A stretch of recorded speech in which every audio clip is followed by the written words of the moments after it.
अगर आपकी कमाई पे आपकी फैमिली डिपेंडेंट है तो आपका टर्म इंश्योरेंस तो होना ही होना चाहिए। टर्म इंश्योरेंस क्या होता है? टर्म इंश्योरेंस वो होता है जो कि आपकी मृत्यु की दशा में एक बड़ा अमाउंट आपकी फैमिली को आपके पीछे से इंश्योरेंस कंपनी देती है। ये टर्म इंश्योरेंस लेना उतना ही इंपॉर्टेंट है जैसे आपका आधार कार्ड होना, जैसे आपका वोटर आईडी कार्ड होना। अगर अभी भी आपके पास टर्म इंश्योरेंस नहीं है, इसके 3 कारण हो सकते हैं। पहला, आप खुद को अमर समझते हैं, हिंदी फिल्म के हीरो हैं हम अमर हैं। सेकंड, आपको लगता है मेरे जाने के बाद मेरी क्या जिम्मेदारी है फैमिली के प्रति, कोई जिम्मेदारी है ही नहीं। या तीसरा, आपको टर्म इंश्योरेंस के बारे में कभी डिटेल में किसी ने समझाया ही नहीं। तो अगर पहले 2 पॉइंट वाले हो तो वीडियो स्किप कर दो, आपके काम की है ही नहीं। लेकिन आप तीसरे पॉइंट वाले हो तो ये वीडियो लास्ट तक देखना। देखो भाई साहब, जब तक आप सलामत हो ना, सारे सपने पूरे हो जाएंगे, गाड़ी, बंगला, बच्चे, शादी, रिटायरमेंट सब हो जाएगा। लेकिन जब आप नहीं होगे तो क्या काम आएगा? काम आएगा ये टर्म इंश्योरेंस, जिसकी जरूरत सबसे ज्यादा आपको है। लेकिन इंश्योरेंस एजेंट बेचना ही नहीं चाहता क्योंकि उसका कमीशन बनता ही नहीं है, वो कुछ और बेच के चला जाता है। अगर आप ये वीडियो देख रहे हो, मानते हैं कि यार भैया मैं अमर तो नहीं हूँ और मेरी जिम्मेदारी परिवार के प्रति बनती है, तो भाई साहब आपका टर्म इंश्योरेंस चेक कर लो है कि नहीं। अगर नहीं है तो भैया कब लेना है, कितने का लेना है, कैसे लेना है, इस वीडियो में सब बताऊंगा। और आप कह रहे हो नहीं मैं तो लेके बैठा हूँ भाई साहब, अपने कोई टेंशन नहीं है, तो भाई साहब इंश्योरेंस लेते टाइम बहुत सारी गलतियां हो जाती है। और आज मैं 9 ऐसी गलतियां डिस्कस करने वाला हूँ जो कि टर्म इंश्योरेंस से रिलेटेड लोग कर लेते हैं। तो एक बार पूरी वीडियो देख के चेक कर लो, इनमें से कोई गलती आपने कर तो नहीं ली, नहीं तो सुधारने का मौका भी नहीं मिलेगा। तो जनता जनार्दन की जय बोल के करते हैं वीडियो की शुरुआत।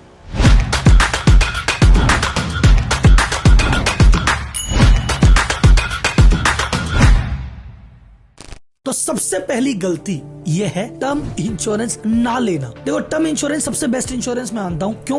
क्योंकि ये कम पैसे में ज्यादा कवर देता है। तो जैसे अगर मैं पॉलिसी बाजार की वेबसाइट पे जाता हूं और यहाँ पे मेरी एज डालता हूं, तो 25 साल की उम्र अगर मैं डालता हूं तो 25 साल की उम्र में 900 रुपए महीने में 1 करोड़ रुपए का आपको टर्म इंश्योरेंस मिल रहा है। यानी 900 रुपए का खर्चा है और 1 करोड़ रुपए आपकी फैमिली को मिलेंगे आपकी ना होने की स्थिति में। फिर भी ज्यादातर लोग टर्म इंश्योरेंस नहीं लेते। क्यों? क्योंकि ये होता है गाड़ी के इंश्योरेंस जैसा। ये गाड़ी का इंश्योरेंस करा लिया, मिलेगा कब? जब गाड़ी ठुकेगी। अगर गाड़ी नहीं ठुकी तो भैया इंश्योरेंस के पैसे गए, फिर नहीं मिलेगा। तो टर्म इंश्योरेंस भी एकदम वैसा ही है। अगर आपकी मृत्यु होती है तो ये पैसा मिलेगा, नहीं होती है तो नहीं मिलेगा। अब आप ये बोलो सर 5 साल हो गए प्रीमियम देते देते कुछ हो ही नहीं रहा, तो ऐसा तो आप नहीं सोच रहे होंगे। अब आपकी इसी मेंटेलिटी का फायदा एजेंट उठा लेता है। एजेंट बोलता है देखो साहब कितनी गलत चीज है, आप पैसे दिए जा रहे हो और मर भी नहीं रहे और आपके पैसे वेस्ट हो रहे हैं। मैं आपको एक ऐसी स्कीम बताता हूँ जिसमें आप पैसे दोगे तो मृत्यु की स्थिति में पैसे मिलेंगे, और अगर आप नहीं मरे तो भी पैसे आपको वापस मिलेंगे। और वो आपको दूसरा इंश्योरेंस चिपका देता है जिसमें प्रीमियम ज्यादा होता है, कवर कम होता है। पर आप इस लालच में कि मेरे को तो जिंदा रहने पे भी चाहिए और मरने पे भी चाहिए, इस कंफ्यूजन में आप फाइनेंशियल नुकसान करा बैठते हो। तो आप चाहे दुनिया भर के इन्वेस्टमेंट कर लो, लेकिन ये प्लेन टर्म इंश्योरेंस आपके किसी भी इन्वेस्टमेंट की शुरुआत है। एसआईपी छोड़ो, म्यूचुअल फंड छोड़ो, गोल्ड छोड़ो, सब छोड़ो, सबसे पहले ये टर्म इंश्योरेंस, उसके बाद करेंगे इन्वेस्टमेंट की बातें। दूसरी मिस्टेक है लेट करना। अब आप बोलोगे राहुल जी देखो आपने बात कही टर्म इंश्योरेंस इंपॉर्टेंट है, हम भी मान गए, ले लेंगे, जल्दी क्या है? अरे बहुत जल्दी लेना है मेरे भाई, बात को समझो।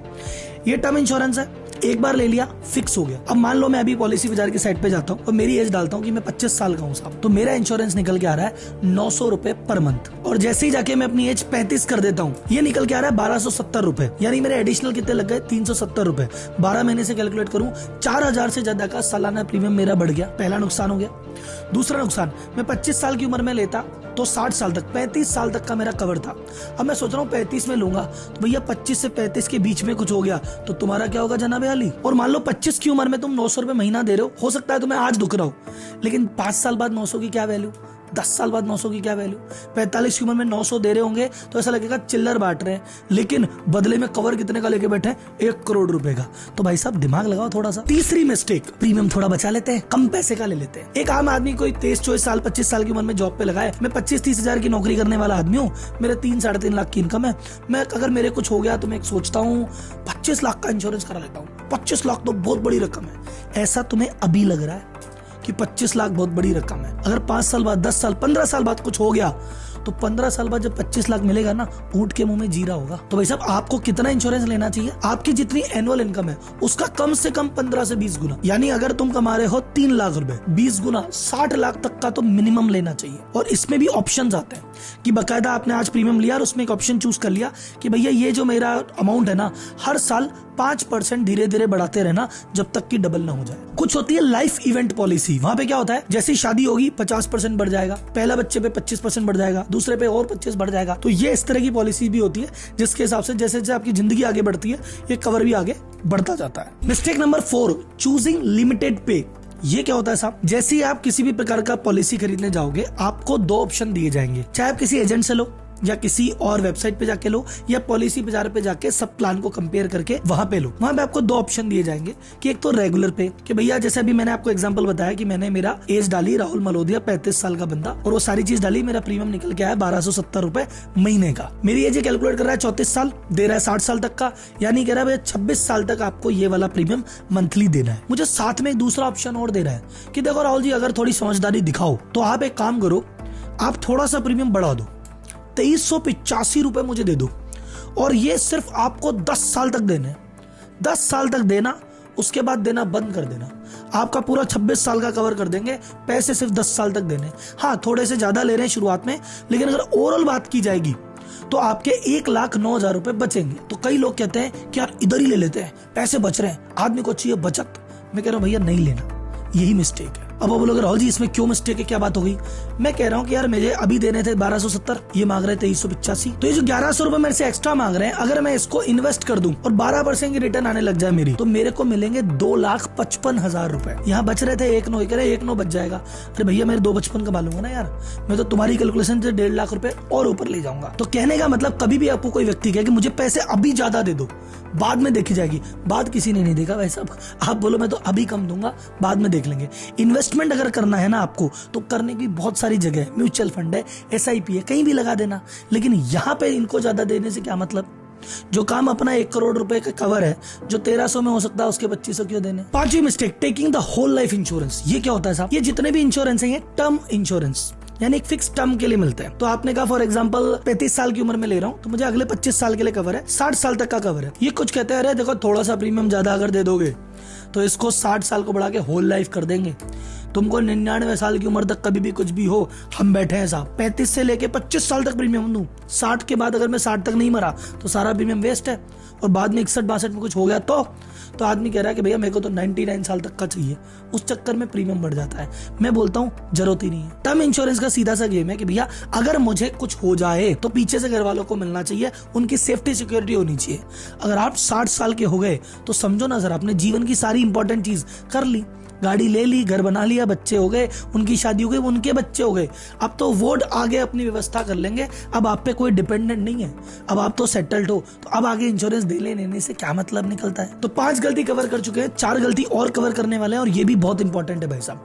ये आगे वाली 4 नहीं की ना तो ये ऊपर वाली 5 की वैल्यू नहीं रह जाएगी। लेकिन उससे पहले आप एक सोच रहे होंगे कि बार बार पॉलिसी बाजार का स्क्रीनशॉट क्यों यूज कर रहा हूँ, इस वेबसाइट को क्यों यूज कर रहा हूँ? क्योंकि भाई साहब मेरे को ये वेबसाइट बहुत सेफ लगती है, सिक्योर लगती है। यहाँ पे लगभग सारी इंश्योरेंस कंपनियों के सारे प्लान यहाँ पे मौजूद है, तो यहाँ पे चुनना आसान है, यहाँ पे कंपेयर करना आसान है, और अगर आपको पॉलिसी लेते टाइम कोई दिक्कत आती है तो पॉलिसी बाजार का एजेंट आपको पॉलिसी लेने में भी हेल्प कर देता है, और पॉलिसी लेने के बाद जब जरूरत आती है क्लेम की तो क्लेम के टाइम भी ये लोग मदद कर देते हैं। और इसमें बाय करते टाइम ऑफलाइन किसी व्यक्ति से आप लेते हैं उसकी तुलना में आपको डिस्काउंट भी मिलता है, रेट भी अच्छी मिलती है। तो भैया सस्ता भी मिल रहा है, हेल्प भी मिल रही है, ऑप्शन भी मिल रहे हैं, तो कहीं और कहाँ जाए?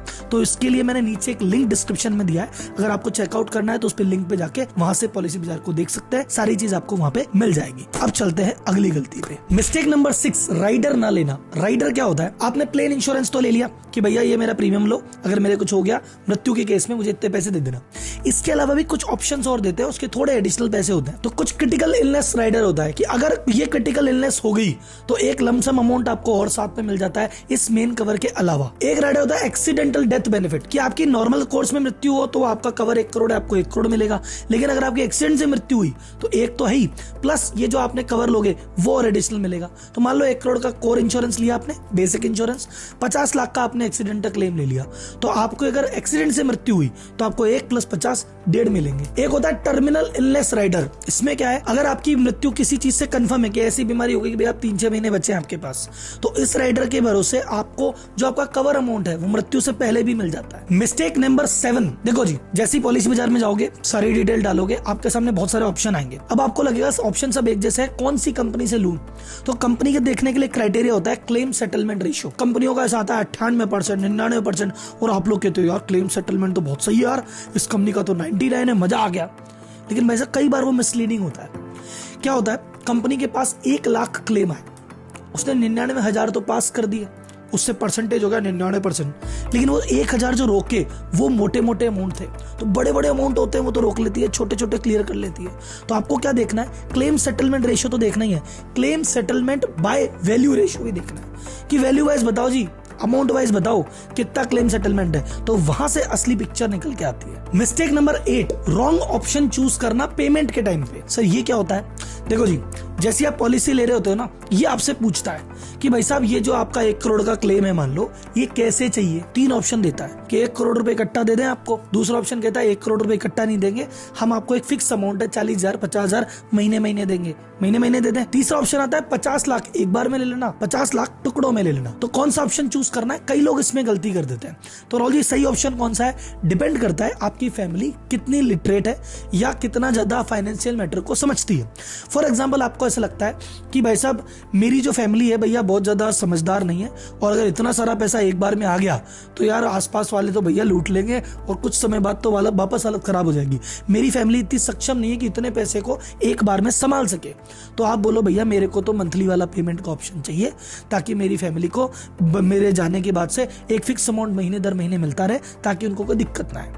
लेकिन आप कहते हो नहीं साहब मेरी वाइफ तो पढ़ी लिखी है, बहुत समझदार है, और मेरी फैमिली में सब पढ़े लिखे लोग हैं, कोई दिक्कत नहीं है। तो भैया फिर बेस्ट अमाउंट होता है कि वन टाइम अमाउंट लेना ज्यादा बेनिफिशियल होता है। फाइनेंस की दृष्टि से देखोगे, कैलकुलेशन करोगे, वन टाइम अमाउंट हमेशा बेस्ट होता है।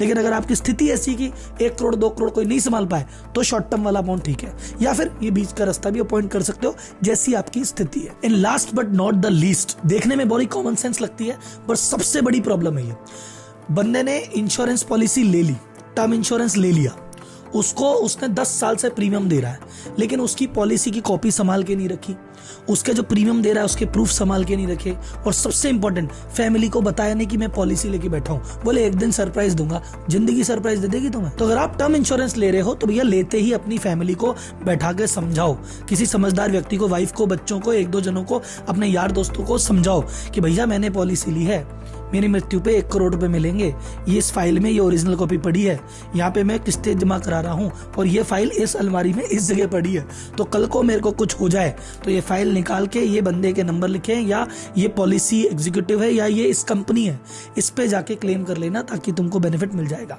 तो कई ऐसी पॉलिसियां अनक्लेम्ड पड़ी है, लोगों की डेथ हो गई, उनके घर वालों को पता ही नहीं है कि भैया ऐसी कोई पॉलिसी भी है। कंपनी देने को तैयार है, कंपनी के पास अमाउंट ड्यू पड़ा है कि हाँ साहब हम तो देंगे, कोई आए तो सही लेने, पर कोई लेने ही नहीं आता। तो ये थी वो 9 गलतियां जो एक आम व्यक्ति कर जाता है फाइनेंशियल लिटरेसी न होने के कारण। तो अगर आप ऑलरेडी इंश्योरेंस ले चुके हो तो चेक कर लो इनमें से कोई गलती आपने की तो नहीं है, की है तो सुधार लो, और अगर पहली बार ले रहे हो तो इसको भी ध्यान से देखो, और एक अलग से मैंने वीडियो और बना रखा है, वहां पे जाके आप देखोगे तो आपको स्टेप बाय स्टेप पूरा प्रोसेस मिल जाएगा, जहां मैंने पॉलिसी बाजार पे कैसे चीजों को खरीदा जाता है बताया है, और उसका लिंक डिस्क्रिप्शन में है, तो जाके अभी के अभी खुद को सिक्योर कर लेना, फिर बाद में मत कहना बताया नहीं था।